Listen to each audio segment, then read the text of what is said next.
Hi dear fans, friends and subscribers, this is your host Ram welcoming you to your edition of Cricket Happenings. Unfortunately, it's going to be a bit quick one here. I'm taking you down to the stumps on day 2 at the Sharjah Cricket Association Stadium, where Sri Lanka started at their overnight very strong base at 245 for 2. Today's feature was Sangakkara went on to make 144 with 13 fours and 2 sixes.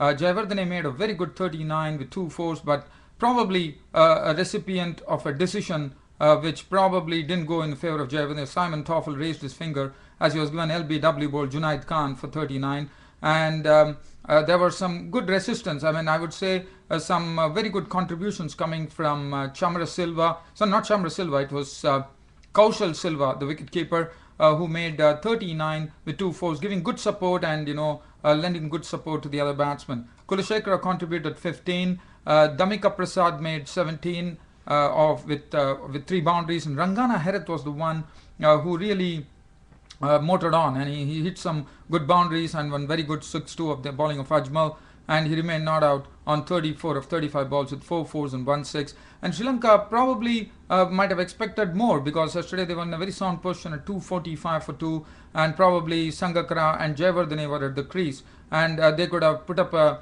much bigger total. They finished at 413 all out, which was probably not Sri Lanka would have expected. Probably Sri Lanka would have liked to make 550, but unfortunately Sangakkara and Jayawardene were dismissed. Angelo Matthews also failed, and then there was the lower middle order, and the tail end had to really put some resistance, and that's what did. And also let's credit the Pakistani bowling, because they bowled superbly. Umar Gul 29.3 overs, 10 minutes, 76 runs on 3 wickets. Saeed Ajmal, I'm told that he's the highest wicket taker in 2011 among highest wicket taker in 2011, which is a great credit to Saeed Ajmal. 51 overs, 4 maidens, 132 runs and 4 wickets in his bag.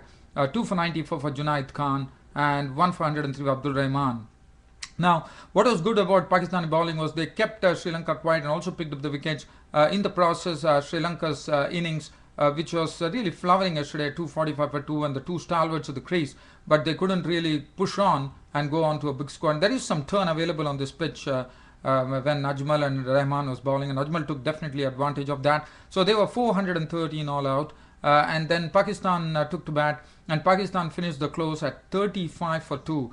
In fact, the reason that they finished at 35 for 2 was because of there was spin, and there was turn in the pitch, there was bounce, and basically the Pakistani batsmen were finding it difficult to force the pace, and they realized that it's better to really stay at the wicket and have a good look, and that's what they did, because initially they lost Mohammad Hafiz, who got a ball from Vellagadra, who actually gave them the breakthrough. He was caught by Jayawardene, the slips very well for 6. That was the first wicket to go, and the other opener, Tawfiq Umar, was beautifully stumped by Kaushal Silva of the bowling of Rangana Herath by actually dragging Tawfiq Umar forward there, Herath, with some turn, and he was gone for 19 with 2 balls. The ball just came in and just turned outside, and Tawfiq Umar was found wanting. So at close of play, Azhar Ali gritting it out, 10 out, not out with 1-4, and is the ideal man for the situation according to me, because he likes to play he has some good defense and has a good technique, and out with him is Yunus Khan, who is another very experienced campaigner. 35 for 2, and as I said, the ball is turning. Rangana Herath and Suraj Ranade really kept the Pakistani batsmen quiet and put some lot of doubts in their mind. Rangana Herath 5 overs, 4 maidens, 3 runs, 1 run and 1 wicket. That's his bowling figure. Suraj Ranade, the off-spinner, bowled all the 3 overs as maidens.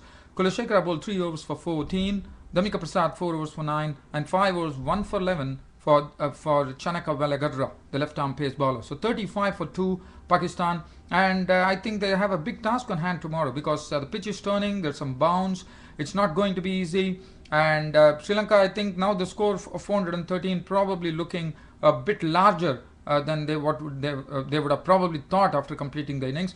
But after seeing the turn that Suraj Ranade and Rangana Herath could actually extract out of the pitch, that would have really geared them up and really made them feel confident that now they can actually have a real dig at the Pakistani batsmen. Well, so we have an interesting day's play coming up tomorrow to see how the Pakistani batsmen actually negotiate the turn and bounce of Rangana Herath and Suraj Ranade and the other spinners. and that would be interesting. Now I'm going to give you a live update of the match which is currently going on between Zimbabwe and New Zealand. As you know, it was it was New Zealand New Zealand who were there batting yesterday. They were there. They had Kane Williamson and Ross Taylor at the crease. And Kane Williamson and Ross Taylor actually put up a very good partnership, 119 run partnership there, taking the score to 155, with Kane Williamson contributing a very good 68. With 8 fours and 1 6, he used his feet well to the spinners. He was not afraid to loft the ball over the top. And as I said, he's a fine prospect, plays West, and the New Zealand themselves feel that Kane Williamson has a great future as far as cricket is concerned, because he really looks a real talent there. Jitan Patel, the night watchman, was LBW, clean ball by Jarvis for 9 today earlier on. Ross Taylor contributed a good 76 with 4 fours and 2 6, in which he really buckled down along with Kane Williamson to really frustrate the Zimbabwean bowlers. Wackling was dismissed early by Price for 3. Daniel Vettori contributed a good 31 with 3 fours. And Reece Young, the wicketkeeper, was impressive. Not out on 35, 37 balls, 5 fours and 1 6. Probably under instructions of the captain, going for the strokes as we are coming on to day 4. And the match is interestingly poised, I would say, because Doug Bracewell was not out on 1 and 252 for 8. New Zealand finished with, in fact, declared the innings close to set up a target of 366 for Zimbabwe with 2 days remaining. And New Zealand definitely hold the cards there. And in fact, they just had a start with Vusi Sibanda playing some good strokes, but then Doug Bracewell actually had him LBW for 13, so he gave them breakthrough. And currently Zimbabwe are doing well. They are 45 for 1 currently, and a lot of play still left. I think it's 9 overs remaining for close of play. 47 for 1 currently. Tino Mavoy has been looking confident. He played one very good drive of the New Zealand bowler. I think it was Doug Bracewell. He has contributed 16. He's 16 not out with 1 4. And Hamilton Masakadza, another very good performer, is not out on 16. So 9 overs to go at the before the third day closes here. Day 4, sorry, I'm very sorry about that. So day 4, so match is interestingly poised. So 319 runs for Zimbabwe more to actually make this get a victory over New Zealand and make history. Whether they can make it, that remains to be. They definitely did it against New Zealand in the one day, as you know. They chased successfully the highest ever total that Zimbabwe has ever done, more than 329 runs, with Waller coming into the 4 there. But whether Zimbabwe can again do that in the test matches, that is going to be very interesting. But let me tell you, Zimbabwean team is looking very good, and won't be surprised if they could really give New Zealand a real fright there. But it's interestingly poised. 319 runs to go on the 4th day of this test between New Zealand and Zimbabwe.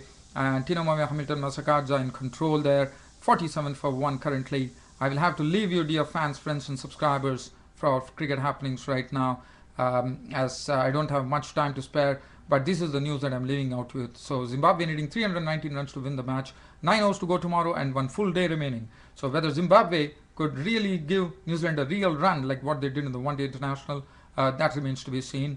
But I know New Zealand are quite smart campaigners. They are not going to allow anything like that to go astray, and they are really going to be on the job tomorrow. It's the 5th day. Remember, 5th day is always dicey, because there are a lot of things which could happen on the 5th day, because the pitch has taken its toll there. So there could be turn, there could be bounce, anything could happen. Well, let's keep a nice focus tomorrow on the 5th and final day here at bulwayo. Until then, it's goodbye from your host Ram for Cricket Happenings. Thank you.